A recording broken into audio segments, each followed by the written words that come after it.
The base cafeteria buzzed with the usual midday chaos, laughter, clattering trays, and the sharp tang of reheated rations. Recruits in sand-colored fatigues filled every table, swapping stories about drills and commanders.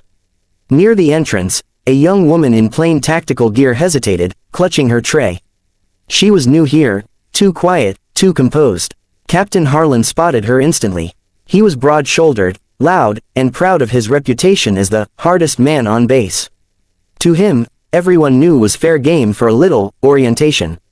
When she passed by his table, he leaned back in his chair and smirked. Well, lost, rookie, he drawled, eyeing her tray. Mess halls for personnel, not visitors. The woman didn't even look up. I have clearance to be here, sir, she said calmly, moving to sit down at the far corner. Harlan's smirk faded a little. Sir. She was addressing him with rank respect, but her tone carried an authority that made his crew exchange glances. Hold up, he barked, standing abruptly. You don't walk away when I'm talking to you. He strode over, his boots striking the floor like hammer blows. In one sudden move, half for show, half to prove dominance, he grabbed her arm and shoved her backward onto a nearby lunch table. Trays clattered, mashed potatoes flew, and the entire room went dead silent. Next time, you answer when a superior officer talks, Harlan snarled, standing over her. The woman didn't flinch. She simply lay there for a second, breathing evenly, before she sat up, brushed a bit of food off her sleeve, and fixed him with an unblinking stare. Are you done, Captain? Something about her tone, measured, icy, made him take an involuntary step back. She reached slowly into her vest pocket. Half the room tensed, expecting a fight. Instead, she pulled out a folded badge encased in black leather. When she flipped it open, the gold insignia caught the cafeteria lights. The emblem was unmistakable, an eagle clutching a trident and anchor. The seal insignia. Gasps rippled through the room. One of the lieutenants actually dropped his coffee. Wait. No way, someone whispered. She's a seal.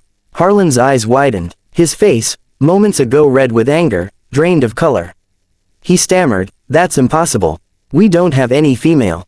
The woman stood, her presence commanding, her voice sharp enough to cut steel. Correction, Captain, you didn't. Until now, every soldier within earshot straightened unconsciously.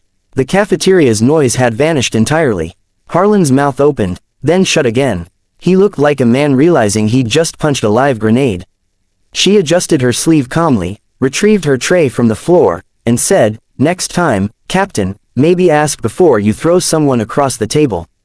Then, as if nothing had happened, she walked to the corner table and sat down again.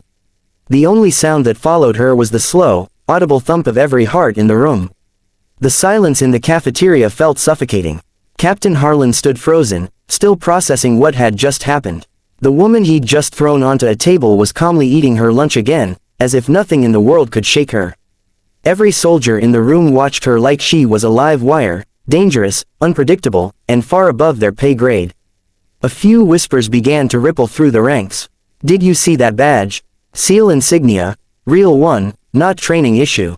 No one gets those unless they've seen action. Harlan finally found his voice. All right, joke's over, he barked, trying to sound authoritative. You think flashing some fancy patch makes you special? You don't belong here. Who authorized your presence? The woman didn't even glance up. She took another calm bite of her food, then slid a small black card across the table toward him. Command did, she said simply. He picked it up, frowning. It wasn't a regular ID card. It was embossed, sealed, and marked confidential, red clearance. He turned it over, and his blood ran cold. The clearance code began with JSOC Alpha, meaning Joint Special Operations Command.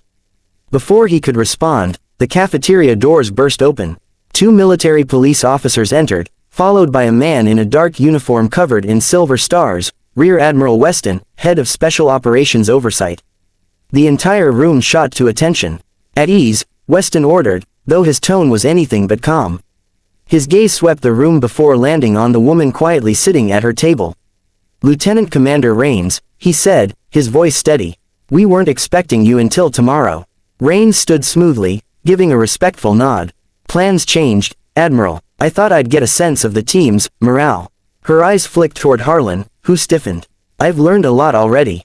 Weston's eyes hardened. I'm sure you have. Then he turned sharply toward Harlan. Captain, you laid hands on a superior officer. Harlan swallowed. Sir, there was a misunderstanding. I didn't know. That's the point. Weston cut him off, his voice dropping like thunder. You didn't ask. You assumed. The room felt colder. Every soldier avoided eye contact, afraid to even breathe. Rains folded her arms. It's fine, Admiral. Lesson learned, for everyone. She stepped forward, standing close enough that Harlan could see the small scar on her temple, the kind only combat leaves behind. Next time you meet someone new, Captain, remember that rank doesn't always wear stripes where you can see them. Harlan nodded stiffly. Yes, ma'am. She offered a faint, knowing smile, then turned back to the Admiral. Permission to continue my assessment. Granted, Weston said, then gave Harlan one last glare. And Captain, pray she gives you a passing report. As the Admiral left, every soldier in the room snapped to attention again. Rains simply sat down, finishing her now cold meal in silence. For the first time in years, the base cafeteria stayed quiet for the rest of the day.